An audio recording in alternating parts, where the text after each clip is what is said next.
Ha trabajado en la Universidad de Zaragoza, en Sevilla y en Huelva, donde está ahora mismo, y es catedrático de geodinámica externa. Es una de las personas más conocedoras de la geología de Doñana y de la geodinámica de Doñana, que yo creo que es algo que es importante dar a conocer y que exprimamos toda tu sabiduría, porque vemos que influye mucho en esta Doñana sin huellas a la que queremos llegar, ¿no? Así que todo tuyo. Perdóname, Ana, sí, para ampliar la pantalla completa. Espérate, porque lo hago. Ah, sí, simplemente eso. Sí, yo creo que ya con esto se ve, ¿no?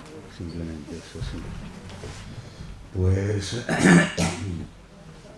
después de esta presentación, agradecer a los organizadores que me hayan invitado, que me permitan hablar de un tema que llevo viviendo entre las universidades de Sevilla y de Huelva pues desde el año 84, o sea que ya va para casi 40 años trabajando en esta zona, en un tema geológico, digamos, poco habitual, porque la geología siempre habla de millones de años y la especialidad mía, que es geomorfología, que es geodinámica externa, trabaja con una geología reciente, con una geología de los últimos cientos de miles, de los últimos miles, de los últimos cientos, incluso geología actual, como está ocurriendo ahora en Matalascaña, ¿no? Hay dinámicas terrestres que son muy lentas y hay dinámicas terrestres que funcionan a escala humana, y esas son las que interfieren con nuestra actividad y las que, entre comillas, nos producen problemas. Más que nos produzcan problemas es que tenemos el territorio prácticamente ocupado y utilizado, y entonces es lógico que tengamos problemas en cualquier sitio. Pero faltan estudios y sobre todo falta, pues muchas veces lo que acabáis de comentar ahora, interés en la administración en solucionar ese problema y dejar que los problemas corran, porque parece que se solucionan a sí mismos, y no es así. La geología reciente puede aportar mucha información y muchas soluciones a la planificación, a la ordenación territorial, pero claro, evidentemente hay que hacerle caso a esos consejos. Yo llevo trabajando en geología y sobre todo en geología en contacto con relaciones humanas, riesgo, planificación, pues toda mi vida, desde el año 77, hace ya muchísimos años. Y hasta ahora estoy muy desesperado.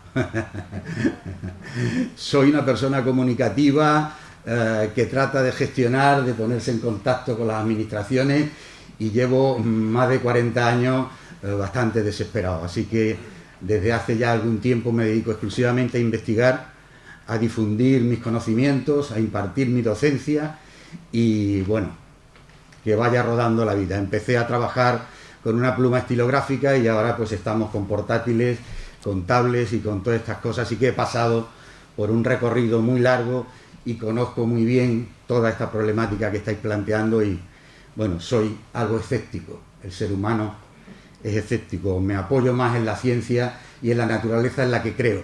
La naturaleza sí que te cuenta la verdad y su verdad. Bueno, pues dentro de ese conocimiento, yo llegué aquí hace ya, como digo, bastantes años, y vi que de todas las problemáticas que había, la más interesante era trabajar la evolución reciente de la costa de Huelva, de qué era lo que había ocurrido. No se tenía conocimiento, no se sabía cómo era. Doñana estaba en el meollo de toda esa zona regional y por tanto tenía un interés, pero era un interés básico fundamentalmente, y todavía lo sigue siendo, biológico. Pero la parte física, la parte geológica, pues es poco importante, y no solo eso, es que se le presta poco interés cuando realmente la Doñana que nosotros conocemos es una Doñana geológica en la que se producen procesos cambiantes a lo largo del tiempo y en la que viven determinada fauna, pero que esa fauna no ha existido siempre, ha ido cambiando a medida que el medio físico también lo ha hecho. Y lo hará en el futuro. O sea que algo que tenemos que desterrar un poco es la foto fija. La foto fija de Doñana es en función de la evolución natural de la propia Doñana. Y, como digo, hay geología que evoluciona en millones de años, pero hay geología, como le pasa a esta costa, que evoluciona en años. Y eso tenemos que ser bastante conscientes. Bien, esa geología, pues solo por enmarcarla de manera rápida, tenemos aquí un mapa geológico sintético, donde pues tenemos unidades geológicas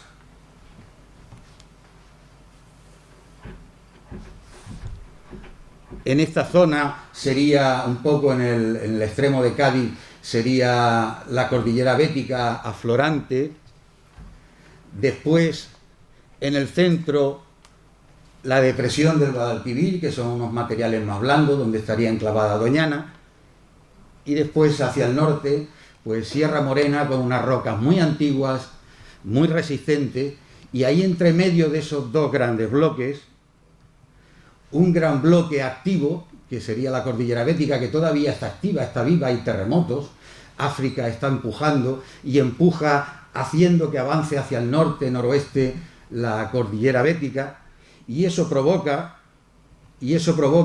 elevaciones lentas del terreno, de ese borde meridional, de Cádiz, de la zona de Guadalete, de la zona sur de Doñana, del Guadalquivir. Hay una elevación continuada y digamos que un avance presente, actual del territorio, a una velocidad de unos 4 milímetros al año, avanzando hacia el norte. También hay otra zona que se eleva suavemente, que estaría metida dentro de nuestro entorno de Doñana, que hay una elevación suave, pero por contra tenemos un área geológicamente de hundimiento, no solo porque se acumulan sedimentos, sino también porque geológicamente se está hundiendo, se está deprimiendo, se está bajando de cota, y está facilitando el que se vaya acumulando sedimento, pero que también pues provoque una invasión relativamente marina, con los problemas que pueda acarrear. Bien, dentro de ese marco tan simple, quiero meter también otro marco importante, y es que el nivel del mar, en la posición que lo encontramos en la actualidad, no ha sido nunca así.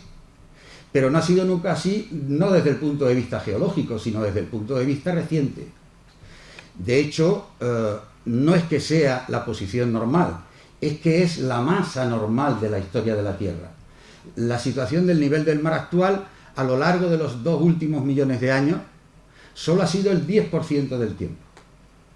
El 90% restante, que sería la norma, pues ha estado siempre por debajo del nivel actual del mar. Por lo tanto, esta situación es extraordinaria.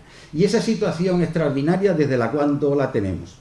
Bueno, pues desde hace 20.000 años, que fue la última fase muy fría del Cuaternario, solo hace 20.000 años, 20.000 años es antes de ayer. Estábamos nosotros aquí viviendo, nuestros antepasados vivían aquí. Vivían tanto que hacían pinturas rupestres en La Pileta, en Altamira, etcétera. O sea, éramos nosotros mismos. Bueno, pues en esa situación el nivel del mar global estaba 120 metros por debajo del nivel actual. No 1 ni 2 metros, 120 metros. Hasta los 10.000 años, pues ha habido una subida aproximadamente de 1 centímetro al año de media. De 1 centímetro al año de elevación. Estamos hablando ahora de cambio climático. Esto es un cambio climático natural. 1 centímetro al año. Solo entre 20.000 y 10.000. Después se atenuó un poco hasta los 6.000, a 5 milímetros al año, y desde solo hace 6.000 años, o sea, el neolítico, la cerámica, antes de ayer, solo desde antes de ayer tenemos la situación del mar actual. O sea que el mar actual, que nos parece que lleva toda la vida ahí, no lleva toda la vida. En el mundo lleva solo aproximadamente 6.000 años. Y no siempre en la misma posición. Y eso nos da una cierta estabilidad en los últimos 6.000 años. Por tanto, la costa que tenemos ahora en Huelva, en el mundo, solo tiene 6.000 años. Solo. Y a partir de esos 6.000 años se ha ido modelando. En algunos sitios ha ido retrocediendo, en otros lugares ha ido avanzando, y en otros sitios se ha quedado exactamente igual. porque el sustrato era suficientemente duro como para aguantar, como para resistir. Por ejemplo, en la costa gallega, que todo el sustrato es de granito y eso no hay manera de que la erosión lo modifique. En cambio, hay regiones muy sensibles. Y curiosamente, la costa atlántica desde el Algarve hasta el estrecho de Gibraltar, pues es una costa muy rápidamente cambiante, a escala humana. O como puede ser también el delta del Ebro. Es decir, ahí hay lugares sensibles, singulares. O países enteros, como pueden ser los Países Bajos, que están debajo del mar. Debido a estos cambios recientes, pero son cambios recientes, no hay, es una geología de hoy, de antes de ayer. Así que esto hay que tenerlo en cuenta. Es importante que la situación actual solo la tenemos desde hace 6.000 años, aunque nos parezca de toda la vida. Bien, los estudios que hemos ido haciendo a lo largo de estos 30 últimos años, con tesis doctorales, trabajos de investigación, proyectos, etcétera, han dado pie a un conocimiento perdón, muy detallado,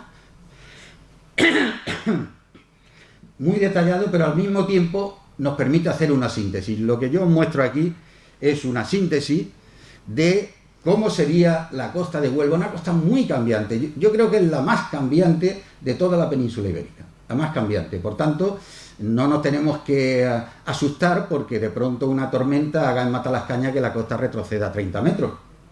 Porque es que tenemos esos materiales y esas condiciones geológicas. Una tormenta de esas características en la costa gallega no se mueve ni 1 milímetro la costa. Pero aquí sí. O en el delta del Ebro también. Hay que ser consciente de esa realidad geológica. Y casi los problemas no es la geología. Son los remedios que tratamos de ponerle para evitar esa dinámica natural. Que entonces, como diría alguno, la cagamos. Lo hacemos aún peor. Le ayudamos a la geología a que sea aún peor. Bien, aquí tenemos una primera foto de satélite que se hizo en la Junta de Andalucía y debajo a la misma escala lo que sería la síntesis más sintética de los rellenos provocados en los últimos 6.000 años. Así que tendríamos flechas litorales en color naranja, las dunas estabilizadas o móviles en Doñana que penetran hacia el interior, avanzando continuamente hacia el interior, y las marismas en color verde. Y vemos la extensión que ocuparían, la extensión cartográfica. Esos son morfologías, paisajes, creados en los últimos 5 o 6.000 años, nada más. Antes, ¿cómo era antes? Antes de 6.000 años, justo en ese momento. Pues la costa, esa misma costa, sería esa figura que tenemos arriba. Esa figura sería de hace aproximadamente 6.000 años. Fijaros que el interfluvio que hay entre el río Tinto y el Guadalquivir avanzaba bastante hacia el mar. Avanzaba tanto que hemos calculado que estaba entre 6 y 8 kilómetros más avanzado que la actualidad. No entre 6 y 7 metros, no. Entre 6 y 7 kilómetros. Y eso ha retrocedido en los últimos 6.000 años. Lo cual quiere decir que son unas velocidades de cambio realmente increíbles. Y que todavía perduran. Por tanto, no le echemos la culpa al cambio climático. Es que desde hace 6.000 años está actuando la naturaleza así, con esa dinámica, porque tiene una geología que se lo permite. Por contra, parte de esos sedimentos pues han ido rellenando los entrantes, los estuarios. El Guadalquivir era marino, entraban las olas directamente hasta Sevilla, hasta lo que hoy es la zona de Sevilla. Pero poco a poco se ha ido haciendo menos marino y más fluvial. Con los rellenos en verde de marismas, el crecimiento de flechas litorales y con los lapsos de edades aproximados, ¿no? Entre hace 4.200 y 2.500 y después entre 2.300 y 800, bueno, pues eso sería época romana, época romana, y entonces pues este lago que quedaría aquí, perdón,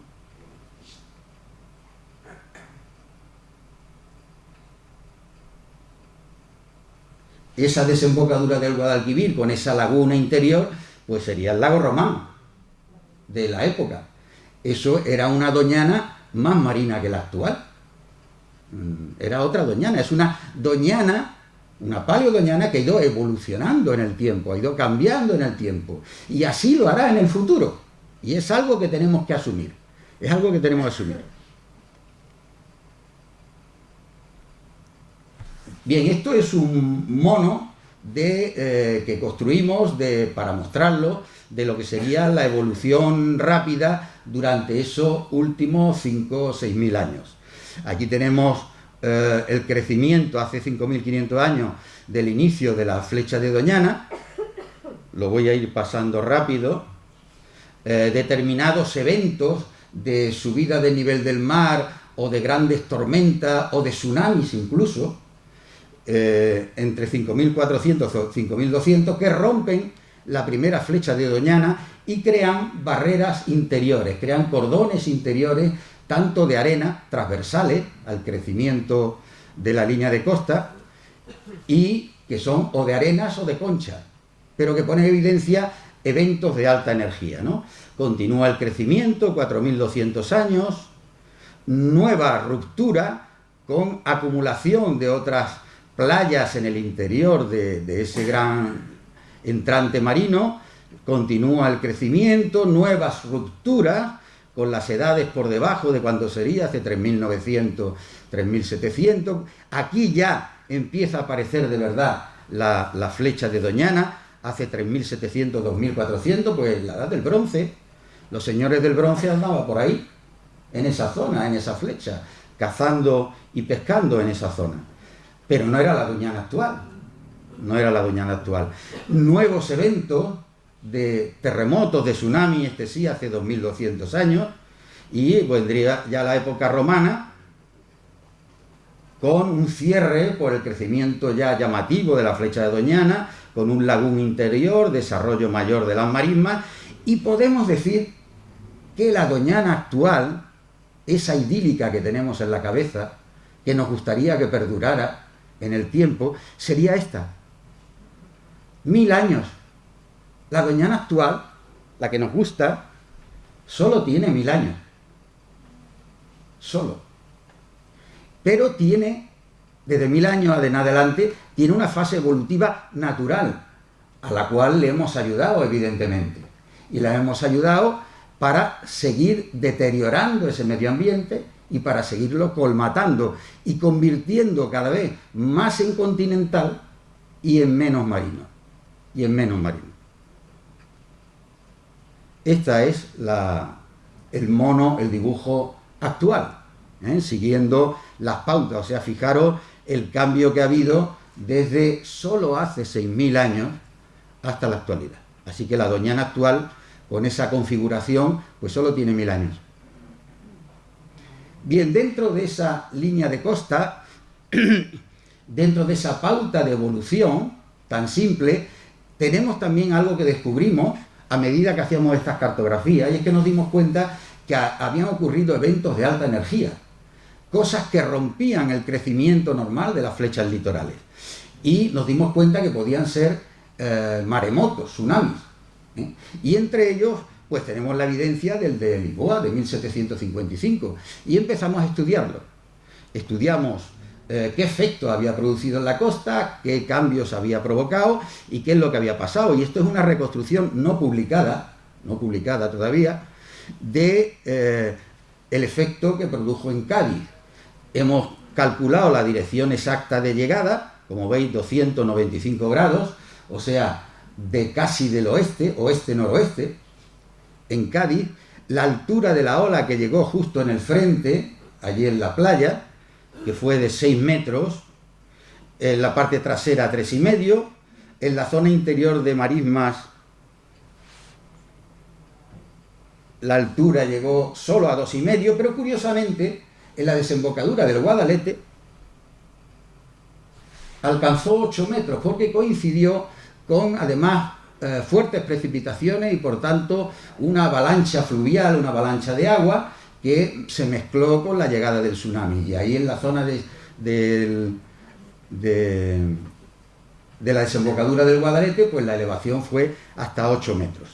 Y aquí, pues, la zona del Istmo, donde ocurrieron la mayor parte de las muertes, cuando los gaditanos, digamos, con más poderío económico, pues salieron huyendo por esa zona y la ola del tsunami los cogió y los arrastró. Digamos que los más humildes, los del barrio de la Viña y todo esto, pues no pudieron escapar, se quedaron dentro y tuvieron más suerte.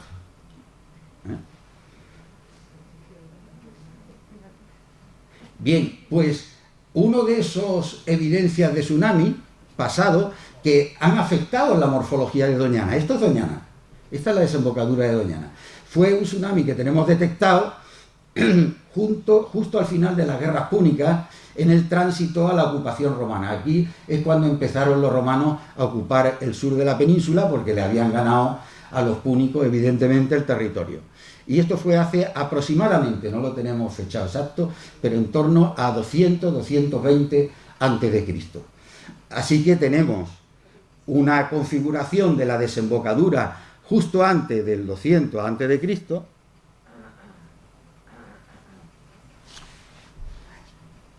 la llegada de la ola del tsunami con la modificación que produjo, tanto en la flecha como la ruptura de la flecha de la Algaida también, la rompió, y creó una invasión marina en el interior y produjo también una crisis ecológica, una crisis ambiental. Y después, pues posteriormente, la vuelta a crecer de la flecha de Doñana con esa morfología exacta, la tenemos reconstruida. La Algaida se quedó como isla y poco a poco se fue uniendo al continente hasta llegar a la situación actual. Así que dentro de esa evolución normal, pues tenemos eventos importantes de alta energía, como pueden ser los tsunamis, que los seguiremos teniendo.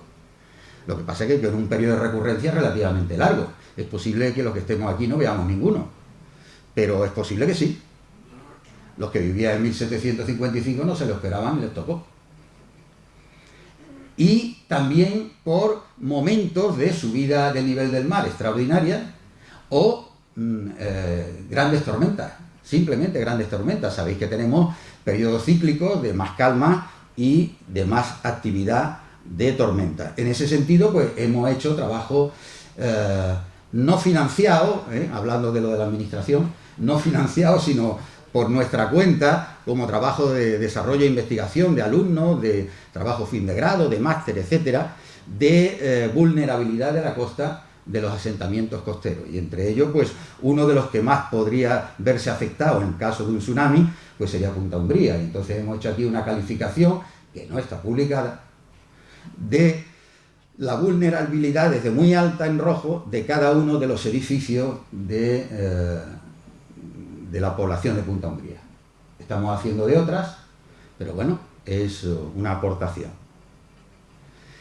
Y como digo, pues también grandes riadas como esta de 2010 en el Guadiana, que invadió zonas habitualmente no ocupadas por las aguas y que también produjo en la costa tormentas con invasiones no solo en Madalascaña, pues aquí en la zona más al oeste, cerca de Ayamonte, Isla Cristina, etcétera, ¿no?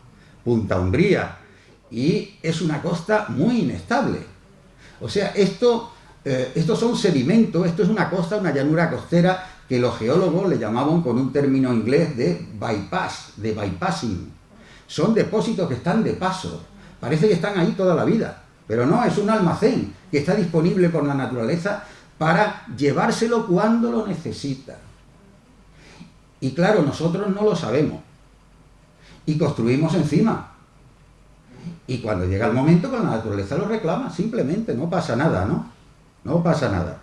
Lo que sí pasa es que, claro, nosotros estamos acostumbrados a no ser como antes, montarnos en camello y viajar de un sitio para otro, sino que vivimos en infraestructuras estables. Ese es nuestro problema. Esa es nuestra crisis. Esa es nuestra crisis. Que vivimos y estamos asentados en edificaciones, construcciones, etcétera, todo estable, todo en su sitio, no móvil, no móvil. Y bueno, pues aquí algunos ejemplos que conocéis. Y estos ejemplos, curiosamente, como están muy bien documentados en cuanto a su ubicación, su colocación original, la construcción, la distancia a la línea de costa, etcétera, han sido una documentación interesantísima para nosotros para saber lo que ha cambiado la línea de costa, no ya desde hace 5 o 6 mil años, sino desde cuando se construyó, entre hace 250, 300 años. Las torres almenaras nos están sirviendo de referencia, de indicadores para saber los cambios. Y aquí tenemos un esquema, sí publicado, de esos cambios. Entonces tenemos en un esquema sintético la ubicación de esas torres vigías, sabemos la posición original en la que fueron construidas, pues entre 1756 y 1770, y ahora sabemos dónde tenemos la línea de costa. Y por tanto observamos retroceso de la línea de costa de hasta 400 metros y avances de la línea de costa de hasta 1600 metros en las puntas de las flechas litorales. Y entonces tenemos zonas que se llaman de retrogradación, que la costa retrocede, y zonas donde se llama de progradación, en cada uno de los puntos. Entonces, pues ahí podéis comprobar que desde desembocadura Tinto Diel hacia el oeste, en general, en estos últimos 300 años, ha habido una progradación, un avance de las flechas litorales, y en cambio, en la costa nuestra, de Doñana, desde esa desembocadura Tinto Diel hasta el Guadalquivir, pues ha habido retroceso. Así que hay un retroceso normal desde hace 300 años. ¿Y de cuánto es ese retroceso? Pues tenemos un retroceso medio, natural, de aproximadamente 1 metro año. 1 metro año de forma natural. ¿Por qué no nos hemos dado cuenta? Bueno, porque es que ahí no había nunca nada construido. Si no había nada construido, ¿cómo nos vamos a dar cuenta? ¿Cuándo nos estamos empezando a dar cuenta? Cuando tenemos algo construido. Y no lo tenemos a lo largo de todo ese sector. Curiosamente, donde está es en Matalascaña. Y ese ámbito de Matalascaña y todo lo que rodea es lo que se está viendo afectado por un retroceso actual que viene a ser el mismo aproximadamente, 1 metro año. Pero que no lo hace por igual a lo largo de toda la costa, sino que es como una onda que va avanzando de oeste hacia este y que se va desplazando. Y ahora mismo la tenemos bastante centrada en la zona de Matalascaña. Por eso lo estamos notando ahora más. De hecho, las huellas fósiles han salido gracias a ese retroceso durante la pandemia de las tormentas, que han hecho retroceder pues casi 30, 40 metros la línea de costa en ese sector. Y han creado una crisis. Pero es que eso se está desplazando hacia el este. De hecho, en la linde con Doñana ya está retrocediendo la costa y están apareciendo lo que llamamos aquí en Huelva las lamas. Que las lamas son los niveles de turba que estaban por detrás enterrados y protegidos, y que al retroceder la línea de costa desaparece la playa, desaparecen las dunas y sale por debajo las marismas y la turba. Y si no la habéis visto, daros una vuelta por Matalascaña, justo en la misma linde, entrando hacia lo que es el parque, y ya veréis que la playa es distinta. De hecho, ya no se te puede bañar. No te puedes bañar porque el barro que está saliendo, que es de la marisma antigua, esa marisma la hemos trabajado, la tenemos fechada y tiene 4000 años. O sea que está aflorando una marisma de Doñana de hace 4000 años. Con turba de hace 3-4000 años. Ahora mismo la turba ya, la acción dinámica de las mareas de las tormentas, más bien de las mareas, porque ahora todavía no tenemos tormentas, ya ha hecho desaparecer las turbas. El otro día me pasé por allí y las capas de turba superficiales ya han desaparecido. Y ya solo te queda el fango de debajo. Y además se ha ampliado. Tenemos ya casi una extensión, empezó con un trocito pequeño este verano, y tenemos ya una extensión que puede tener 200 metros de larga. O es una evidencia clarísima del retroceso de la costa. Y eso no lo vamos a poder parar. No lo vamos a poder parar. Es una dinámica, como podéis comprobar, natural en los últimos 300 años. Y fijaros que es 1 metro año igual que yo lo que había dicho de los últimos 6.000 años. O sea que podía ser una media, un retroceso de la costa de en torno a 1 metro año. Igual que las flechas litorales están creciendo también. Y pueden estar creciendo de 1 a 1,5 metros años también. Bien, pues aquí tenemos una serie de indicadores que nos sirven para reconstruir. Bueno, y ahora viene Armagedón. En base a todo esto, y sin asustar a nadie, y sin cambio climático, condiciones normales, la evolución natural de todo esto que hemos estudiado de los últimos 6.000 años, ¿qué es lo que seguiría ocurriendo, suponiendo que el ser humano no interviene para nada? Perdón.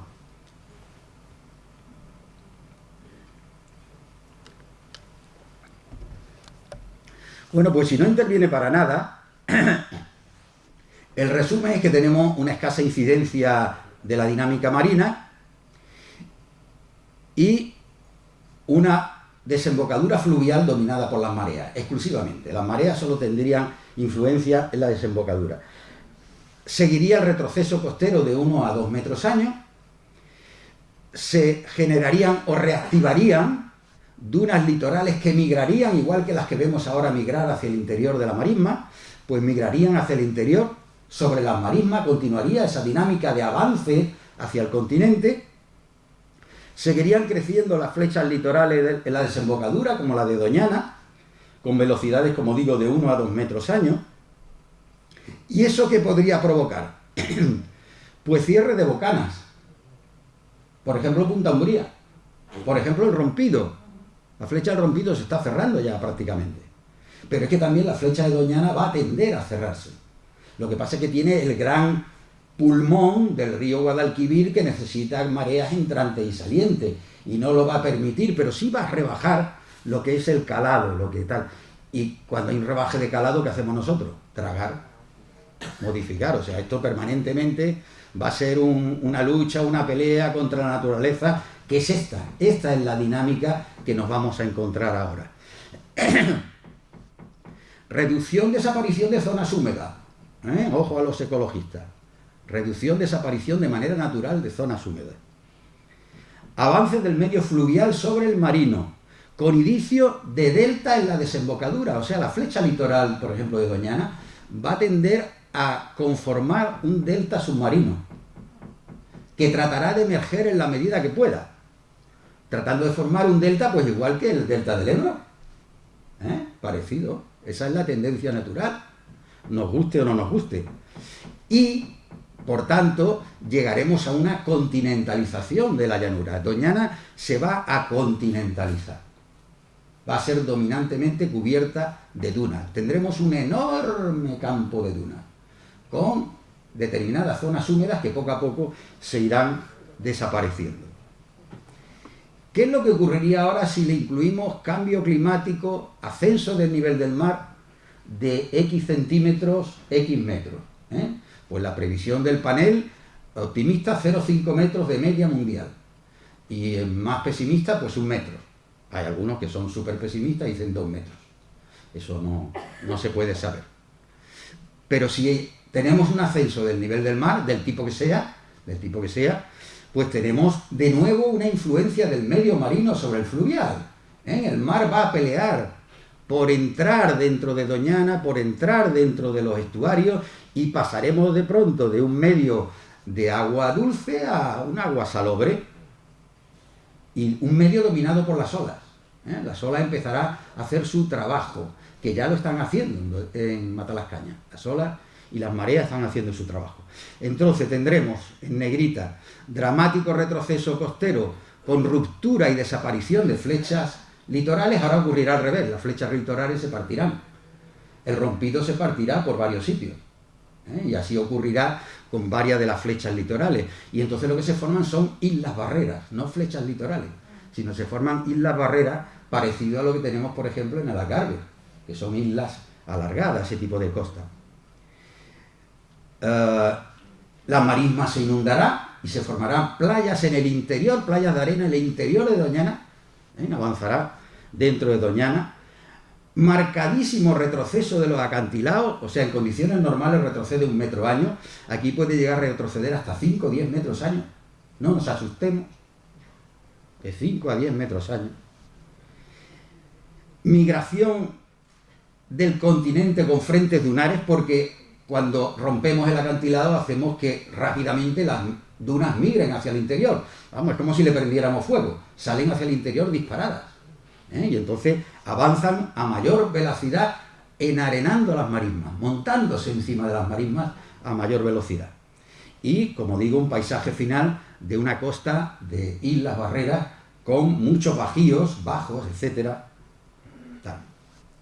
Bien, he hecho una revisión rápida de 37-40 años de investigación en la línea de costa. Ya cualquier detalle, lo que queráis, ahora mismo evidentemente no se va a poder contestar porque todavía me quedan algunas cosillas y yo hablo mucho. Eso me dicen mis alumnos, que hablo mucho, y es verdad. Pero quiero ver otros ítems de otras cuestiones que han ido apareciendo, consecuencia de esa dinámica marina.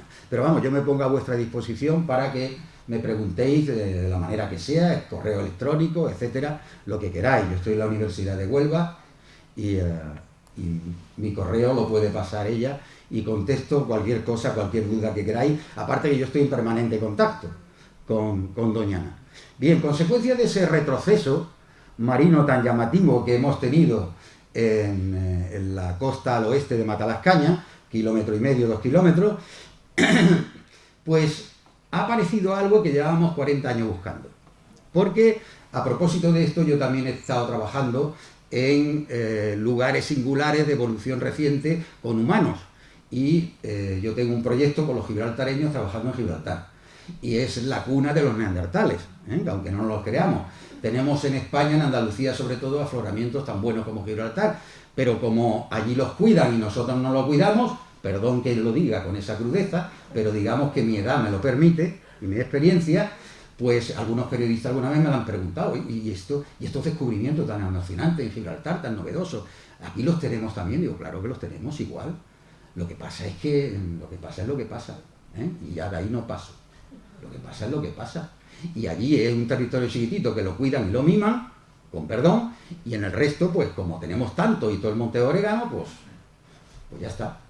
Pero tenemos unos yacimientos impresionantes. Bueno, pues uno de esos yacimientos ha salido en este lugar. Lo que pasa es que si efímera y rápida ha sido su aparición, igualmente de efímera o mayor ha sido su desaparición, con lo cual no lo podemos ver.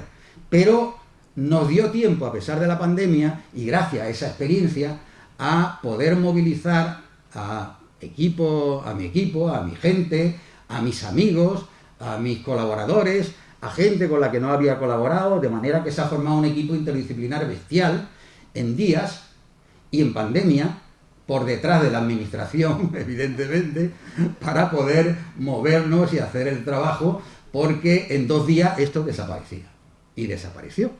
Pero nos ha dado una información a la cual nos quedan años de sacarle jugo. De hecho, llevamos ya pues 4 o 5 publicaciones de primer nivel, entre ellas de la familia Nature, y quedan todavía por sacar cosas, Estamos trabajando en ello. Y gracias al descubrimiento de 2 compañeras de aquí, que creo que estarán presentes. ¿Están? ¿Sí? Muchas gracias, porque veis lo importante que es la colaboración de las personas individuales y de las personas interesadas dentro de la administración. No todo es malo dentro de la administración. Yo soy de la administración. Y, bueno, pues gracias a eso nos movimos rápidamente, de un día para otro. Y porque se puso en contacto también mi reciente amigo, que yo no lo conocía, pero ya es íntimo de toda la vida, José María Galán, que, bueno, con ese entusiasmo que ya le es propio y que vosotros conocéis, pues nos movilizó y nos hizo copartícipe de este descubrimiento, y ahí metimos los mejores especialistas españoles y que son además del mundo. O sea que teníamos un cortejo impresionante. Ya han aparecido muchas cosas. Esta foto es muy bonita, denuncia una serie de cosas, pero que están todavía en estudio y que no la puedo contar porque entonces se me va el tiempo. Bien, pasamos pasamos de esta superficie expuesta a nivel del mar, que sería donde estarían las huellas, las pisadas, ya erosionada, ha sido erosionada, ya ahí las huellas no están, ya han desaparecido, lo que queda es el sustrato de las huellas. Esa especie de setas que quedan ahí encima es el sustrato de las huellas. Pero a medida que va retrocediendo y que está activo, pues como veis, se vuelve a cubrir de arena, con 1 metro, 1,5 metros este verano tenía de arena puesto encima ese afloramiento, pero al mismo tiempo también los acantilados se caen. Están inestabilizados, lo que estabais comentando en la charla anterior. Las laderas de ese acantilado son móviles y se están cayendo. De hecho, delante nuestra se caían. Tenemos vídeos de los acantilados cayéndose.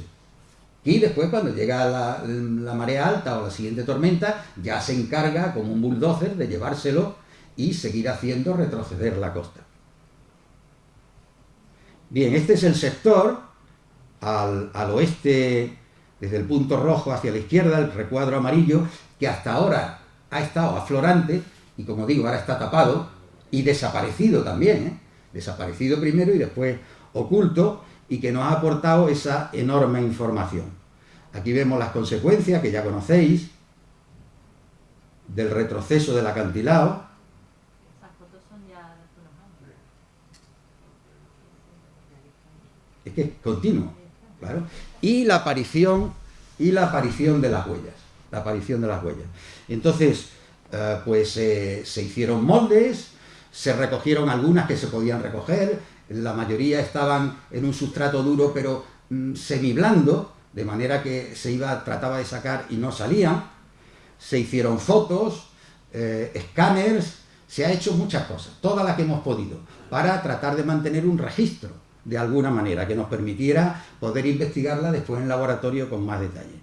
Entonces, eso rápidamente, ¿qué nos cuenta? Pues nos cuenta, esto ya es erosionado, así que tenemos el acantilado retrocedido con una secuencia de dunas transgresivas que tienen, como veis ahí, 106 son los miles de años, tienen de 106.000 años hacia lo más reciente, hacia unos 5 o 6.000 años arriba del todo, pero abajo hay un pequeño escaloncito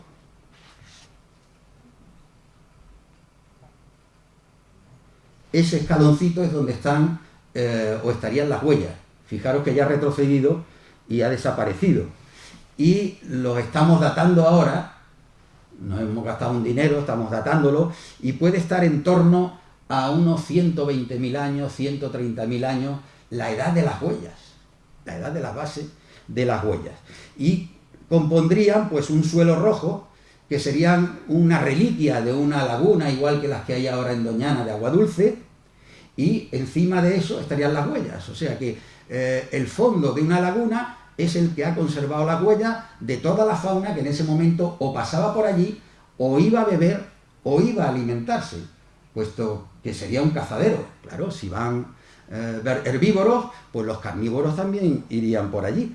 O sea, esto nos demuestra algo que también desconocíamos, y es que hace más de 100.000 años existía otra Doñana. Otra Doñana en una posición del mar parecida a la actual. Se han ido repitiendo Doñana a lo largo del tiempo. Este sería un corte geológico sencillo. El nivel rojo es el nivel de pisadas y el nivel naranja de abajo es el espesor de la laguna. Como veis, una laguna que no tendría más allá de medio metro, 30, 40 centímetros, nada más, y que registra esas huellas y esas pisadas. Este es un símil actual, la Laguna Dulce.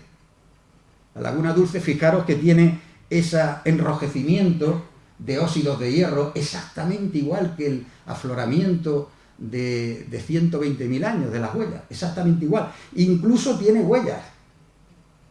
Pues es exactamente igual que el hallazgo que hemos hecho de las pisadas de 120.000 años, ¿no? Y después, encima, pues tendríamos las dunas actuales, dunas parabólicas transgresivas, que montan sobre la laguna, la tapan, la fosilizan y se van superponiendo capas de dunas parabólicas unas encima de otras, igual que ocurre en la actualidad, exactamente igual. Y esas dunas fosilizan la vegetación, sea arbórea o sea de de monte bajo, como veis ahí. Así que esto sería de manera sencilla lo que es la reconstrucción paleoambiental. Este es el afloramiento en el momento que quedó expuesto, con la capa roja superficial donde estaban todas las huellas. Se le ha llamado científicamente en las publicaciones MTS, que es Matalascañas Trampled Surface, superficie pisoteada de Matalascañas, es un término científico y ya se conoce con ese nombre. Todo esto ha desaparecido, por supuesto. Esta es la reconstrucción que hicimos en la primera publicación, en una revista de primer nivel, donde se reconstruye toda la fauna reconocida en las pisadas, no toda la que había, la que se reconoce en las pisadas. ¿Y qué fauna tenemos? Pues aquí está la publicación, en el año 2020, y ahí tenemos a nuestro amigo José María Galán, incluido. Estas son las huellas, algunos ejemplos de huellas. Fijaros qué calidad tenían, ¿eh? Qué pena que se desaparecieran. Y tenemos, pues, Bos primigenius, el uro, el toro primigenio, es un toro enorme, bastante más grande que el que tenemos, era una fauna más grande que la actual. Tenemos ciervos, grandes también, tenemos sus crófadas, o sea, los jabalíes. Los jabalíes, hemos sacado una publicación y por el tamaño de las pisadas y la forma, había jabalíes de 300 kilos. 300 kilos de jabalí. ¡Qué susto! Pero había elefantes de colmillos rectos, los Paleoloxodon. Pero es que los elefantes estos tenían 14 toneladas. Y además, curioso que hemos sacado en otra publicación, porque se ve maravilloso, es que los elefantes que habían eran hembras con sus crías. Era un criadero de bebés. Las lagunas se convirtieron en lugares para proteger, igual que ahora en África.